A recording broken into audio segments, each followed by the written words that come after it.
Let's go outside. Woo. Or not. Commander, something you need? How's the Normandy performing? Is she everything they said she'd be? She's the best ship in the fleet. If you've got a pilot who knows how to handle her. Balance isn't what you'd expect. Takes a while to get used to that oversized drive core we got stuffed in the back, and her power can sneak up on you if you're not careful. The Normandy's probably too much ship for your average Alliance pilot, Commander. Lucky for you, I'm anything but average. Alright. I like to know my crew. Mind if I ask you a few questions? I can see where this is going. You did a background check on me, didn't you? Well, I'll tell you the same thing I told the captain. You want me as your pilot. I'm not good. I'm not even great. I am the best damn helmsman in the Alliance fleet. Okay. Top of my class in flight school, I earned that. All those commendations in my file, I earned every single one. Those weren't given to me as charity for my disease. Okay, I get it. I'm sorry, Joker. I didn't even know you were sick. You mean you didn't know? Oh, crap. Okay, I've got 𝗨𝗪𝗃𝗃 syndrome, brittle bone disease. The bones in my legs never develop properly. They're basically hollow, too much force and they'll shatter. Oh, Even dear. with crutches and my leg braces, it's hard to get around. One wrong step and crack! It's very dramatic. But I've learned to manage my condition, Commander. Put the Normandy in my hands and I'll make her dance for you. Just don't ask me to get up and dance unless, you know, you like the sound of snapping shin bones. No, that's fine. That's fine. Why does everyone call you Joker? It's a lot shorter than saying Alliance Flight Lieutenant Jeff Moreau. Plus, I love to make little children laugh. I was just thinking how much you remind me of Santa Claus. Look, I didn't pick the name. One of the instructors in flight school used to bug me about never smiling.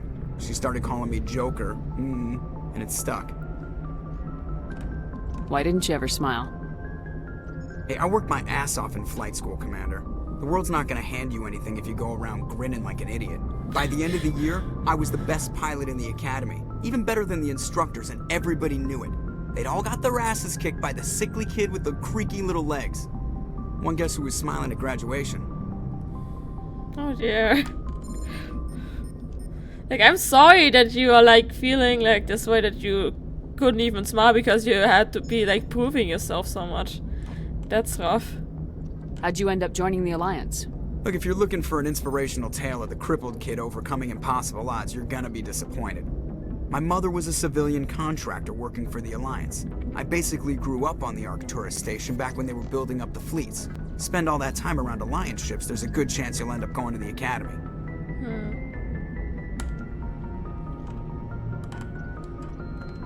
I need to know more about this 𝗨𝗪𝗃𝗃 syndrome if I'm putting my ship in your hands. Yeah, of course you do. It's an extremely rare condition. Nobody knows exactly what causes it. Genetic, maybe. It's treatable, but there's no cure. They classify my case as moderate to severe.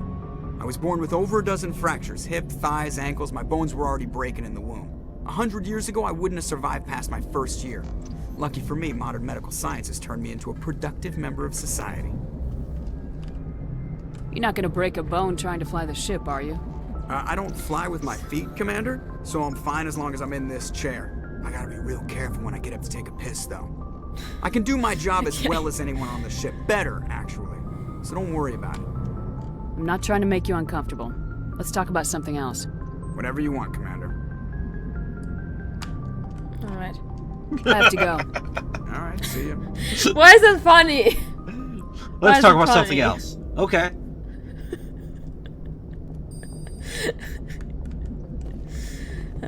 Let's talk about something else. Okay, I have to go. Okay, can I talk to anyone else?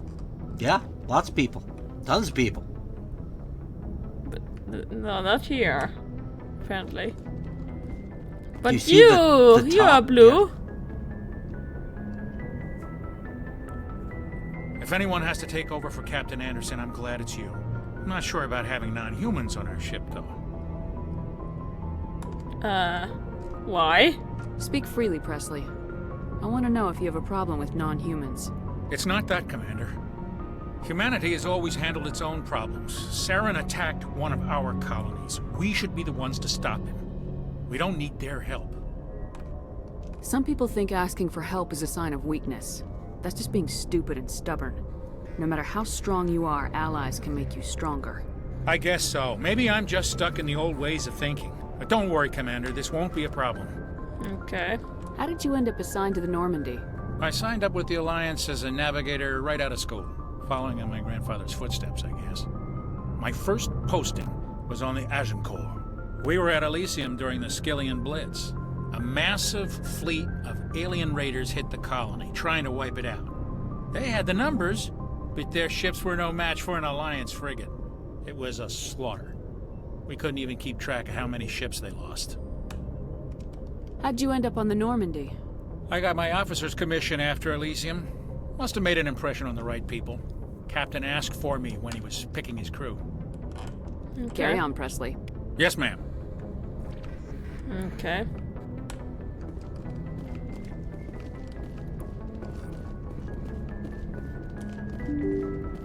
Can I ask my squad questions? Yes. Oh, that's great. I love that.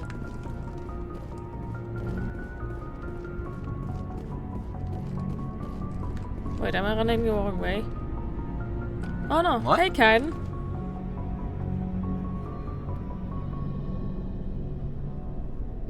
Why did you not say anything? Commander?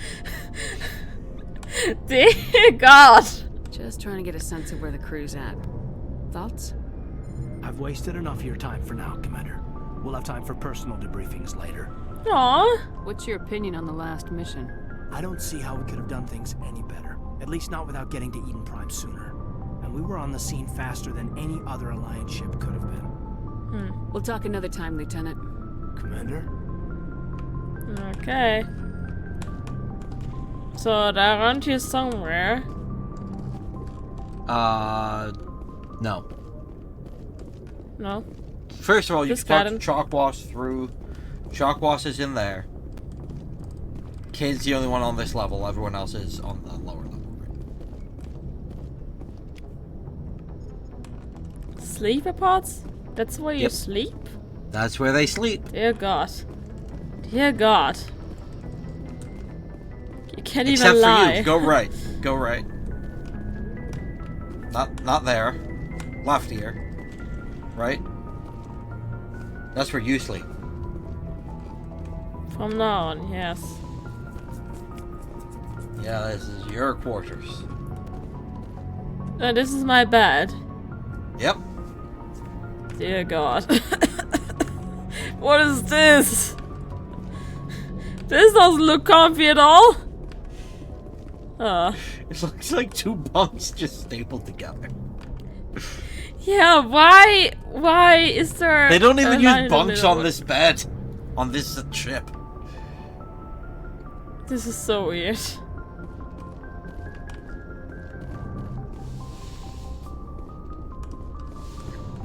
You want to talk to the doctor? Where? There. Where? No. No. Left. No. No. The door.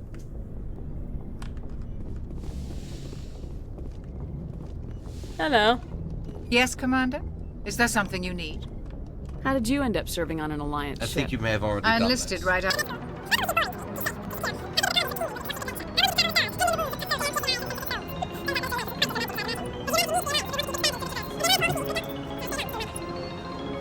Sorry, I have to readjust my hair thing. No, you're fine.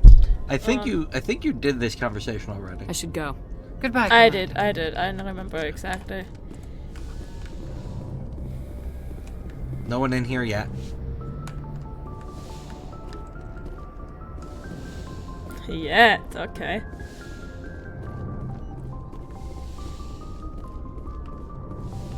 Nope.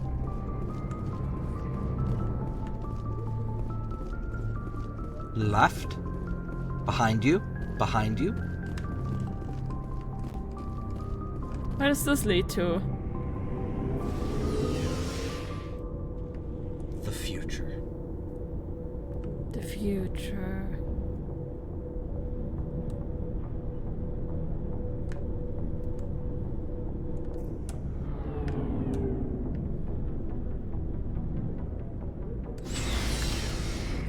He didn't even have any like not dialogue, but like No, there thing- aren't. There aren't on this elevator. yeah. Oh, that's sad. Just engineer items. Hey, Commander, you know that Quarian Tally?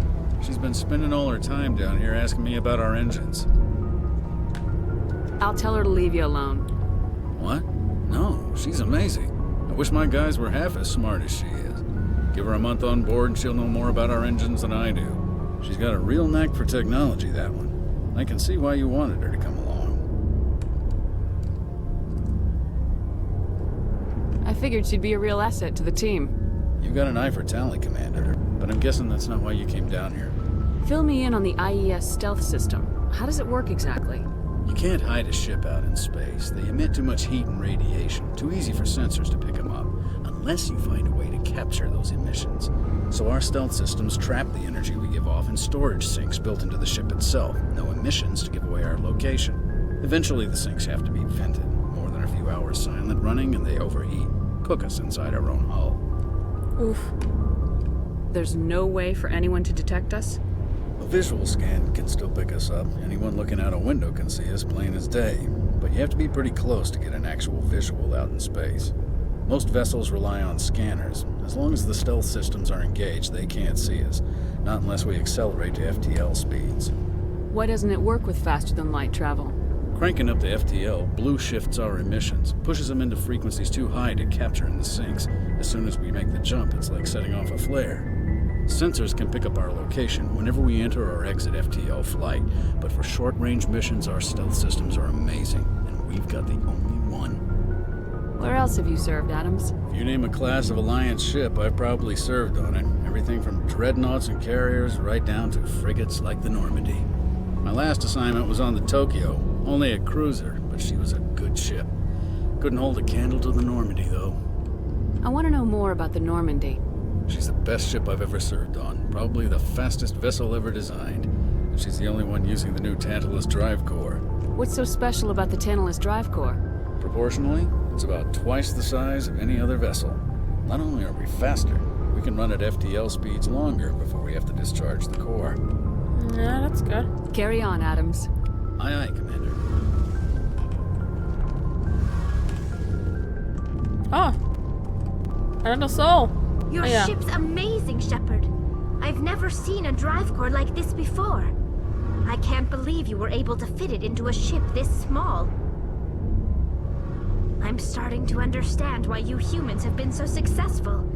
I had no idea Alliance vessels were so advanced. The Normandy's a prototype, cutting-edge technology. A month ago, I was patching a makeshift fuel line into a converted tug ship in the flotilla. Now, I'm sitting on board one of the most advanced vessels in Citadel space. I have to thank you again for bringing me along. Traveling on a vessel like this is a dream come true for me. I had no idea you found ship technology so interesting. It comes with being a Quarian. The migrant fleet is the key to the survival of my people. Ships are our most valuable resource. But we don't have anything like this. We make do with cast-offs and second-hand equipment. We just try to keep them running for as long as we can. Some of the fleet's larger vessels date all the way back to our original flight from the Geth. I can't believe your fleet's still using ships that are 3 centuries old. They're constantly being repaired, modified, and refitted. They aren't pretty, but they work. Mostly. We've tried to make ourselves as independent as possible on the flotilla, grow our own food, mine, and process our own fuel. But some things we just can't make on our own. A patch to maintain the hull integrity requires raw materials we just don't have. That's why our pilgrimages are so important. Tell me about your people. Our lives aren't easy. Resources are scarce, and we are constantly on the move. Everything we do must in some way contribute to the continuation of the migrant fleet. There are 17 million Quarians in the flotilla, and each of us relies on the others for survival. The bonds among my people are strong.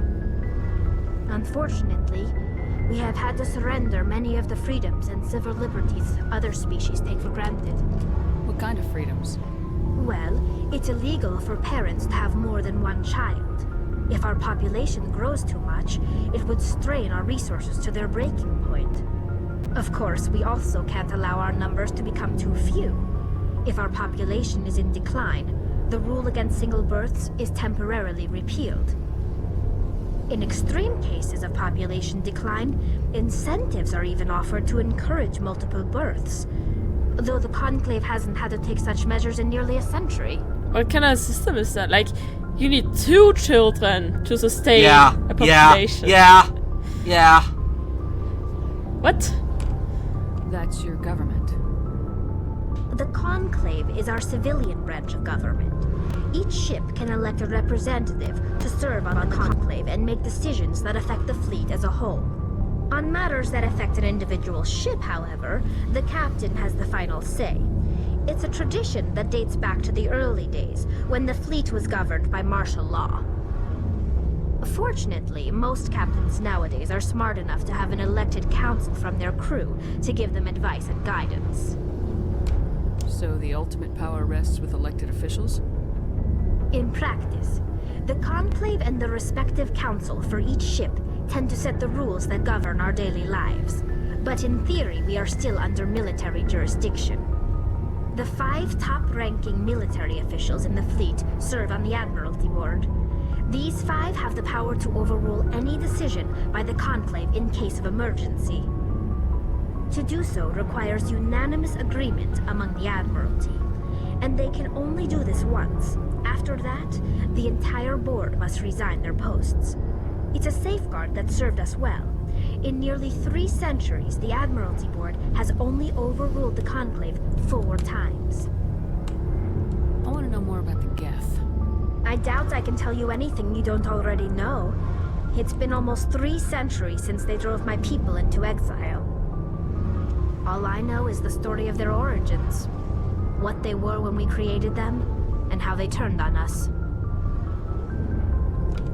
Interesting. The Geth were originally created to serve as an automated manual labor force. Initially, their intelligence was as limited as any VI. Over time, we made small modifications to their programming to allow them to perform more varied and complex tasks, bringing them closer and closer to true AI status. Okay, what is VI? VI is just like a user interface. It's like what we have today. Okay. It's What's it more stand advanced for? than that, but virtual intelligence. How come the council didn't step in and stop you? This wasn't true AI research. We may have been skirting the bounds of the law, but we never did anything that was actually illegal. The changes were so insignificant, so gradual, that we were able to control them. Or so we thought. But one thing we underestimated was the power of the neural network. 1 million Geth thinking simultaneously created an inherently unstable matrix. So the Geth share brainpower? Many of the Geth's logic systems were designed to work in concert with other nearby Geth. Basically, the more of them you have in a group, the smarter they are. Oh, So wow. there's some sort of group consciousness. No, nothing like that. They cannot share sensory data or information. Their programming cannot handle that much simultaneous input. Each Geth maintains an individual awareness and identity. The neural network only operates on a process-based level. It's basically the synthetic equivalent of a subconscious. But when they're in close proximity, they can coordinate low-level functional processes, freeing up more capacity for original or independent thought. That doesn't make any sense. I'm probably oversimplifying. The Geth are incredibly advanced and complex creations. All you need to know is that they get smarter when they gather in large numbers. As we built more and more Geth, their effective intelligence became more sophisticated, more abstract. One day, a Geth began to ask its Quarian overseer questions about the nature of its existence. Am I alive? Why am I here? What is my purpose? As you can imagine, this caused a near panic among my people. I don't see what's so bad about those questions. The Geth were created to engage in mundane, repetitive, or dangerous manual labor, That's fine for machines, but it won't satisfy a sentient being for long. The Geth were showing signs of rudimentary self-awareness and independent thought. If the Geth were intelligent, then we were essentially using them as slaves. It was inevitable the newly sentient Geth would rebel against their situation. We knew they would rise up against us, so we acted first. A general order went out across all Quarian-controlled systems to permanently deactivate all Geth. The Geth responded to this order violently. You want to talk about anything? You didn't really think they'd just let you destroy them without a fight, did you? The hope was that most of the Geth would still be little more than machines, incapable of organized resistance.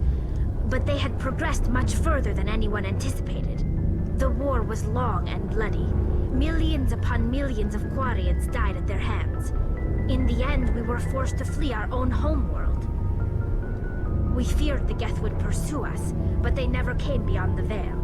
Now we drift through space, exile searching for a way to reclaim what was once ours. I mean...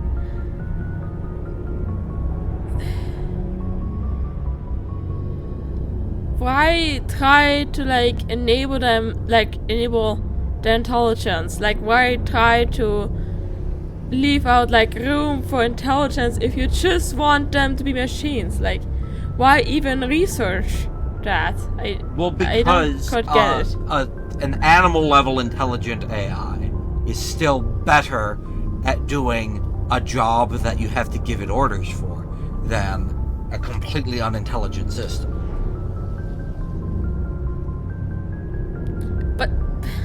Yeah, but how intelligent do they need to be for, like, just Well, work? they didn't anticipate that they would become fully self-aware.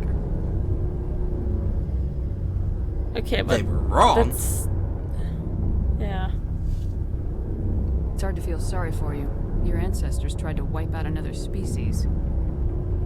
We made a mistake when we created the Geth in the first place, but we did not make a mistake when we went to war against them. If we had not acted, they would have wiped us out. They're a synthetic life form. They have no use for organics. None. Why do you think they cut themselves off from the rest of the galaxy? Why do you think they've killed every organic being who's ever tried to contact them? Well, because the first other being they knew was like Tried to genocide them. Yeah, yeah.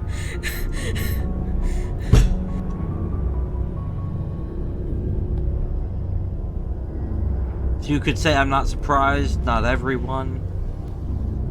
I don't think. Yeah, the top I'm two not are- sure what these mean. What? Not like, everyone what... is referring to Saren. I'm not surprised is what we just talked about.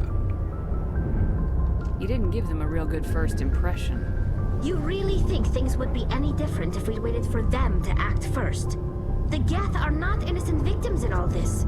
They're the enemy. They want to destroy us. Not just the Quarians.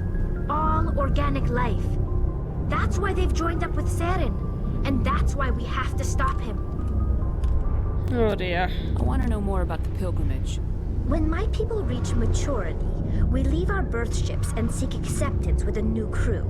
It's necessary to maintain genetic diversity among the fleet. But no ship wants to accept someone who will be a burden on them. So, to prove our worth, we embark on a pilgrimage. We set out alone, leaving the flotilla and our families behind us. We only return once we have found something of value we can bring back to the fleet. This is presented as a gift to the captain of the respective ship we wish to join. If the gift is accepted, we are welcomed into the crew. Can a captain choose to reject the gift? That doesn't happen often. Most captains are eager to increase the size of their crew. It increases their own standing in our society. Even when a gift is not particularly valuable, the captain usually accepts it out of a sense of tradition. However, there is a stigma to presenting a substandard gift. It's not the best way to make a good impression on a new community. Most pilgrims don't return until they find something worthwhile. I can't believe they just send you off alone. It's not like they just cast us out. Before we leave, we are given lessons in how to survive outside the flotilla, and given gifts to help us on our journey. We also receive implants to fight off sickness and disease. Generations of living in an isolated and highly controlled environment have left our immune systems weaker than most. By the time we leave the fleet, we are well equipped for the pilgrimage. This is a rite of passage for all Quarians. If it were dangerous, our numbers would suffer. Virtually every pilgrimage ends with a triumphant return and the ritual presentation of the gift to one of the fleet's captains. I want to talk about something else. Like what?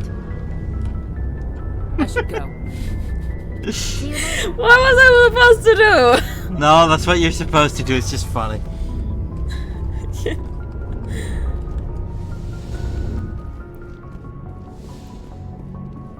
Alright, let's talk to the crew. Hello. Nice ship you've got, Shepard. What can I do for you? What's your story, Rex? There's no story. Oh, Go okay. ask the Quarian if you want stories. You Krogans live for centuries. Don't tell me you haven't had a few interesting adventures. Well, there was this one time the Turians almost wiped out our entire race. That was fun. I heard about that. You know, they almost did the same to us. It's not the same. It seems pretty much the same to me. So your people were infected with a genetic mutation? An infection that makes only a few in 1,000 children survive birth? I'm And sorry. I suppose it's destroying your entire species?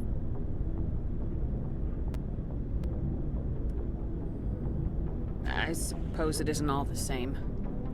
I don't expect you to understand, but don't compare humanity's fate with the I'm Krogan. sorry. I'm sorry. Sorry, Rex. I wasn't trying to get you upset. Your ignorance doesn't upset me, Shepard. As for the Krogan, I gave up on them long ago. The genophage infected us, but it's not what's killing us.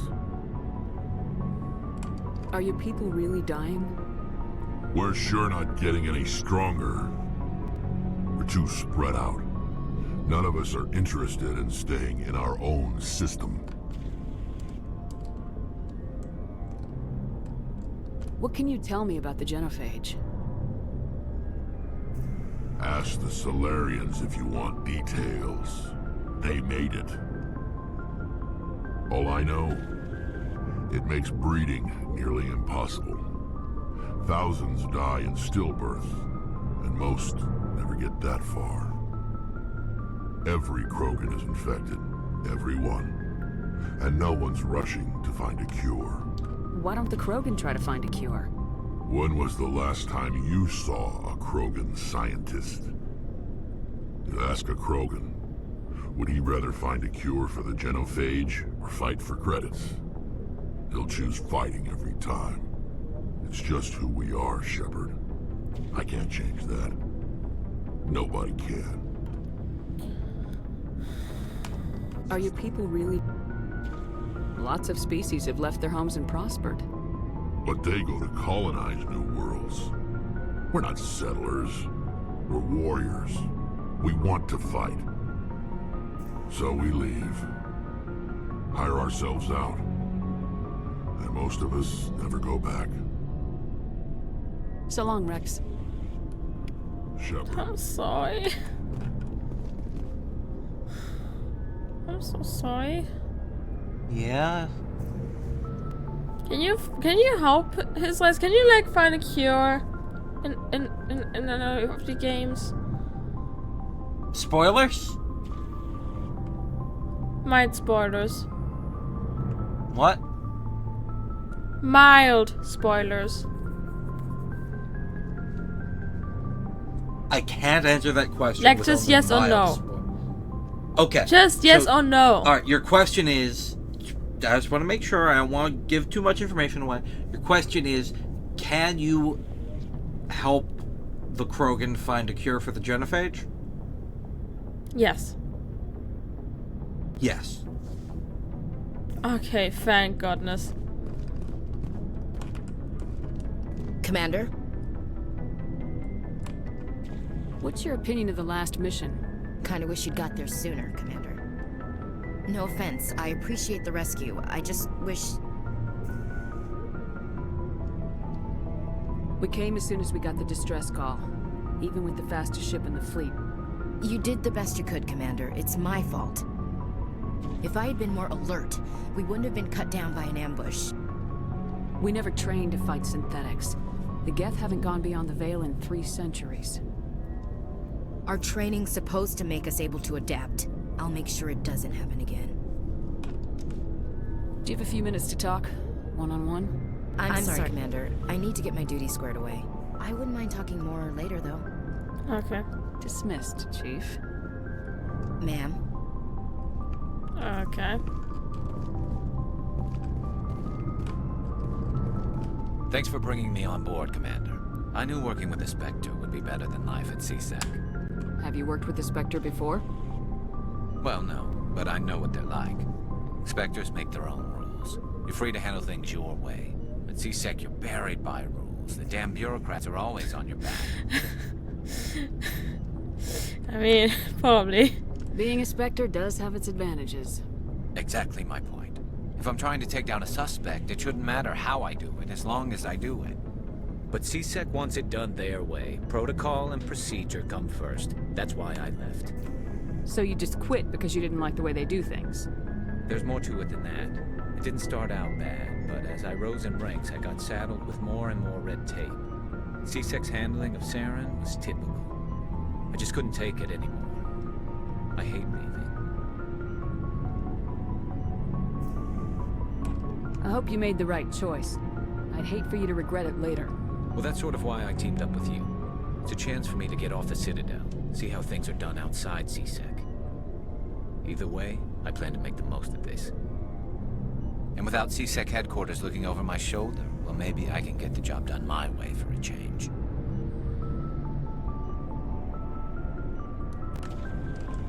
If getting the job done means endangering innocent people, then no. We get the job done right, not fast. Got it? I wasn't trying to... I understand, Commander. Just making sure. Just making sure. But why is there a car? Oh, because we're in the dog area. Okay. Not dog area, but you know what I mean.